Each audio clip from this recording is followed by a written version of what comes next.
observing a distant city of stars. First up, in the evening sky, we begin and end the month with Jupiter and the crescent moon shining brightly together in the western sky as sunset fades. On both April 1st and 30th, you can find the charming pair about half an hour after sunset, setting about 3 hours later. Mars is high overhead in the south on April evenings. At the start of the month, it's directly in between bright stars Procyon and Pollux, but it moves noticeably during the month. You'll find the first quarter moon right next to Mars on April 4th and 5th. Moving to the morning sky, Venus has now made the switch from an evening object to a morning one. You may start to notice it rising low in the east before dawn, looking a little higher each morning through the month.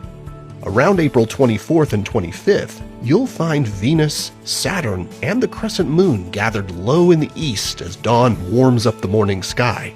Those with a clear view to the horizon may also pick out Mercury looking bright but very low in the sky. April brings shooting stars as Earth passes through one of the streams of comet dust that create our annual meteor showers. The Lyrids are a modest meteor shower that peaks overnight on April 21st and into the morning of the 22nd. You can expect up to 15 meteors per hour near the peak under dark skies. The Lyrids are best observed from the northern hemisphere but can be seen from south of the equator as well.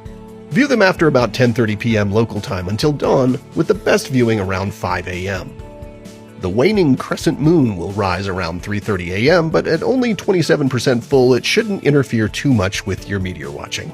For the best experience, face roughly toward the east, lie down in a safe, dark place away from bright lights, and look straight overhead. Meteors can appear anywhere in the sky, and some Lyrids can leave bright trails that last for a few seconds after they've passed. NASA studies meteors from the ground, in the air, and from orbit to forecast meteor activity and protect spacecraft, and to understand the composition of comets and asteroids throughout the solar system. April offers a chance to observe a truly distant wonder, a globular cluster known as M3. It's a vast collection of stars that lies 34,000 light-years from Earth in our galaxy's outer reaches. Astronomer Charles Messier discovered this object in 1764 while searching for new comets. Realizing it wasn't one, he added it to his list of interesting objects that were not comets, which today we know as Messier's catalog.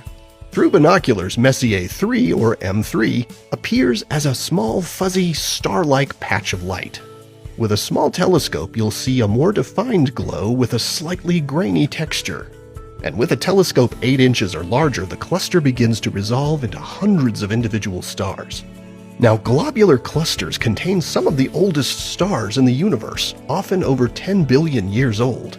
Unlike open clusters like the Pleiades, which sit within the Milky Way's spiral arms, globular clusters are found in the galaxy's halo, orbiting far above and below the Milky Way's disk. Our galaxy has around 150 confirmed globular clusters.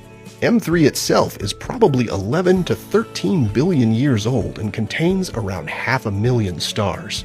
And it's relatively easy to find in April under dark skies with binoculars or a small telescope. Finding M3 starts with the Big Dipper. Facing east, use the dipper's handle to arc to Arcturus, the fourth brightest star in the night sky.